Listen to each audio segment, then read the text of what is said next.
Et pour Nantes, un renfort de choix dans ce sprint pour le maintien. Jérémy Toulalan, le métronome nantais, revient rééquilibrer l'entrejeu des jaunes. Bordeaux, vous l'avez dit, veut offrir enfin une copie décente à Chabandelmas. 5e minute de jeu, Chamac a levé la tête, il sert Meriem face à Carme et Toulalan. Il est passé le pied gauche de Meriem et l'arrêt de Landreau. La virtuosité technique de Meriem, pistée par Monaco, Lyon et même Arsenal.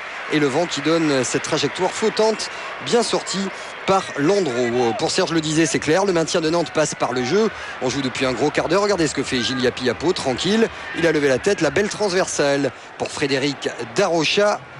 Le sombrero est parfait. Sur Planus, l'accélération de Darocha, le centre, la reprise de Bagayoko et qui a suivi derrière Mamadou Diallo.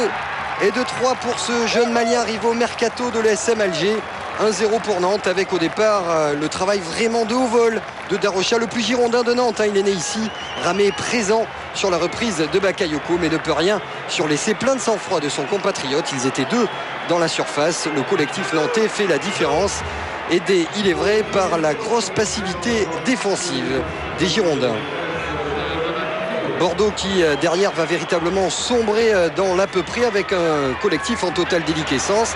À la demi-heure de jeu, Darocha a vu Diallo côté droit face à Jurietti. Diallo contré qui donne en retrait pour le centre de Yapiapo. La tête de Bakayoko, c'est à côté des buts de Ramé.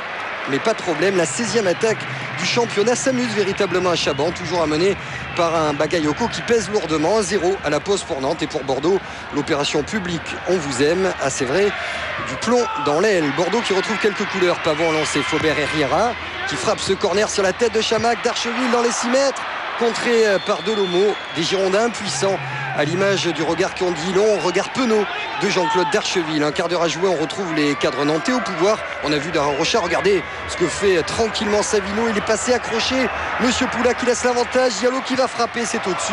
L'homme à tout faire du FCN, Savino, tout près d'offrir là une bien belle passe décisive au jeune Malien. Bordeaux qui pousse, on est à 1 minute de la fin. Il veut encore éviter une nouvelle claque à domicile. Jurietti et Houcher qui récupèrent ce centre contré, la tête de Darcheville et Landreau qui s'interpose. Il est impeccable sur ce crâne presque trop appliqué et cadré du Guyanais. On est dans le temps additionnel. Attention parce que Nantes, et Serge le disait, ont souvent connu des mésaventures dans ces dernières minutes. Alors au corner, Yapo et Dimitrijevic complotent. Regardez ce que fait Gilles Yapiapo. Il est passé devant Planus dans la surface en retrait pour Dimitrijevic. Sur un pas, c'est le jeu à la nantaise pour Bakayoko qui fusille Ramé et ça fait 2-0 pour Nantes qui s'impose pour la 2e fois ici en 20 ans. 3 points ô combien précieux avec le 7e but personnel de Bakayoko. Nantes est donc ce soir tout près d'assurer son avenir en Ligue 1 en restant fidèle à ses idées de jeu. C'est donc une satisfaction générale. On écoute le buteur Mamadou Bakayoko. Il est au micro de Marc-Olivier Tacard. C'est par le jeu. Je pense qu'aujourd'hui, on a pris beaucoup de plaisir.